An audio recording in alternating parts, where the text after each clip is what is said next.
Bonjour à tous et bienvenue dans cette nouvelle vidéo. Alors dans cette vidéo, on va parler d'analyse technique et d'analyse fondamentale. Alors je le dis d'entre deux jeux, je ne suis pas du genre à taper sur d'autres stratégies, c'est-à-dire que si on a un autre trader et qui utilise une stratégie qui n'est pas la nôtre, si ça marche pour lui, s'il fait des bénéfices avec ses stratégies, s'il est rentable avec ses stratégies, pour moi je me clean. Il n'y a pas besoin d'aller le taper et tout parce qu'on n'a pas la science infuse, tout simplement. Et donc, il y a plusieurs stratégies qui existent. Quand on apprend le trading au début, on va être plus à l'aise avec une stratégie plutôt qu'une autre. Vous voyez?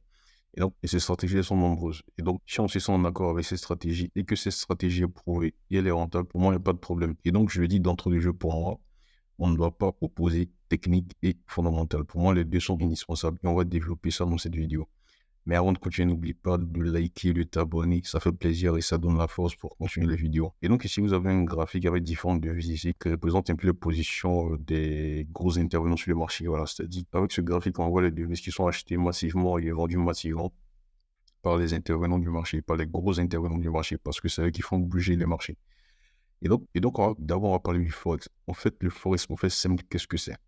Vous voyez, si on reprend le cas de la livre face au dollar canadien, ici, la livre aussi, c'est la devise la plus achetée, et le dollar canadien, c'est la devise la plus vendue. On va prendre le cas du GBP4. Ici, le Forex, c'est toujours une paire. C'est-à-dire que si on prend le cas du GBP4, c'est un rapport de force. C'est-à-dire, est-ce que la livre est plus forte actuellement face au dollar canadien? Si c'est le cas, le GBP4, il va monter. Et ici, on voit que c'est le cas parce que la livre va s'acheter ici et le dollar canadien est assez faible. Et donc, puisque c'est un rapport de force, on peut tout de suite déduire que le GBP4, c'est sûr qu'actuellement, il est en tendance haussière. On va partir jeter un coup d'œil sur le GBP4 ici. Voilà, ça c'est une graphique en 4 heures. Voilà, et on voit que le GBP4, il est dans une tendance haussière. Et donc ça, c'est la base du Forex. C'est-à-dire qu'il n'y a pas, il y a pas à partir à gauche et à droite. C'est ça le Forex. Le Forex, c'est un rapport de force entre deux devises. Si tu as une devise qui est massivement achetée par rapport à une autre, vous allez voir que la pierre va monter, tout simplement. Et donc, ce rapport de force, on peut se demander, mais qu'est-ce qui fait que les intervenants du marché vont préférer acheter la livre et vendre le dollar canadien? Il faut savoir qu'il y a des fondamentaux, c'est-à-dire qu'il y a des éléments qui font bouger les devises. Il y a des éléments qui partent dans le sens d'une devise plutôt qu'une autre. Et ces éléments-là, ce sont des fondamentaux, tout simplement. J'ai fait une vidéo dans laquelle j'expliquais un peu l'analyse fondamentale et les fondamentaux qui font bouger les devises. On a notamment la politique, la croissance, l'emploi, la géopolitique, l'économie et bien d'autres choses. Et donc, je vous invite à voir cette vidéo-là pour plus de détails. Mais ici, ce qu'il faut savoir juste, c'est que ce sont des fondamentaux qui vont faire bouger la devise. C'est-à-dire que on va analyser, on va faire de l'analyse fondamentale, on va analyser ces fondamentaux et voir est-ce que c'est mieux d'acheter la livre ou d'acheter le dollar canadien. Si on juge qu'avec les fondamentaux, par exemple, de la Grande-Bretagne, c'est mieux d'acheter de la livre parce qu'on pense que dans le futur, on fera des bénéfices avec la livre. Et bon, on va acheter la livre, tout simplement. Et donc, c'est pas parce qu'on a tracé des lignes sur le graphique ici que le GBP4, il va monter ou il va baisser. C'est pas parce qu'on a tracé des lignes ou qu'il y a des moyennes mobiles que le GBP4 aura une tendance haussière ou baissière. Non. C'est parce qu'il y a assez de positions acheteuses sur la livre et des positions vendues sur le dollar canadien que le GBP4 aura une tendance haussière, tout simplement. Vous voyez. Et on va se positionner en l'achat sur le GBP et vendre le dollar canadien parce qu'il y a des fondamentaux, parce qu'on a étudié les fondamentaux des deux devises. On a vu que c'est intéressant d'acheter de la livre pour faire des bénéfices plus tard. Et donc ça, c'est l'analyse fondamentale. Vous voyez.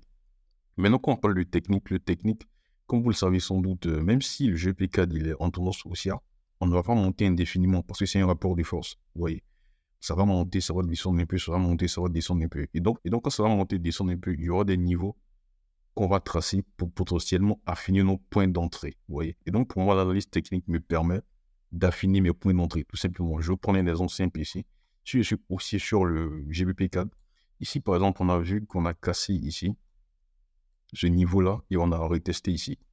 Et donc, même si je suis haussier, je ne vais pas rentrer bêtement comme ça. J'ai fait mon analyse fondamentale et donc j'achète la paire GBP4. Non, je vais regarder d'abord si techniquement on a cassé des niveaux, la moyenne mobile, comment ça se comporte et tout. Vous voyez, en fonction des éléments techniques qu'on utilise. Donc, si je vois qu'on a cassé cet ancien plus haut là, et donc je vais potentiellement attendre un retest de ce niveau-là. Vous voyez, avant de rentrer. Comme vous savez, le trading, c'est des probabilités. Donc, on va mettre toutes les chances de nos côtés.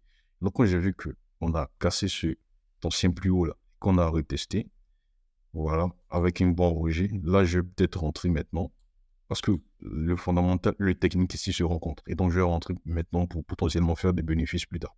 Donc, moi, c'est comme ça que je vois les deux choses. C'est-à-dire que les deux sont indispensables, les deux sont complémentaires. On ne se sert pas seulement de l'un pour laisser l'autre. Vous voyez? Donc, je vais prendre encore un autre exemple ici, le trade que j'ai passé la semaine passée pour vous illustrer ça. En fait, la semaine passée, j'ai fait mon analyse fondamentale et j'étais haussier sur le franc suisse et baissier sur le dollar néo-zélandais. J'avais pas encore identifié ce pattern technique-là. Et donc, je suis venu ici. Une fois que j'ai fini l'analyse fondamentale, je ne vais pas rentrer dans mon MetaTrader comme ça et acheter la paire. Non. Je vais d'abord regarder techniquement, est-ce que ça va dans mon sens? Et bien, il faut savoir, en étant tendance baissière ici, on a eu cette figure de consolidation-là. On a cassé cette figure-là depuis la semaine passée. Et donc, la théorie technique dit qu'on va potentiellement pas se retrouver cet ancien plus bas là, vous voyez. Et donc, fondamental et technique vont dans le même sens. Et donc, je suis rentré avec le TP qui a été pris ici. Et donc, cette petite vidéo, c'était pour parler de ça, du technique et du fondamental. Pour moi, on ne doit pas opposer les deux. Les deux sont complémentaires. Ils doivent être indispensables. Voilà. C'est-à-dire qu'on doit maîtriser au minimum les deux pour mettre toutes les choses de notre côté. Et donc, j'espère que cette vidéo était assez claire. N'hésite pas à liker, à t'abonner, à laisser en commentaire s'il y a des questions. Et on se dit à très bientôt.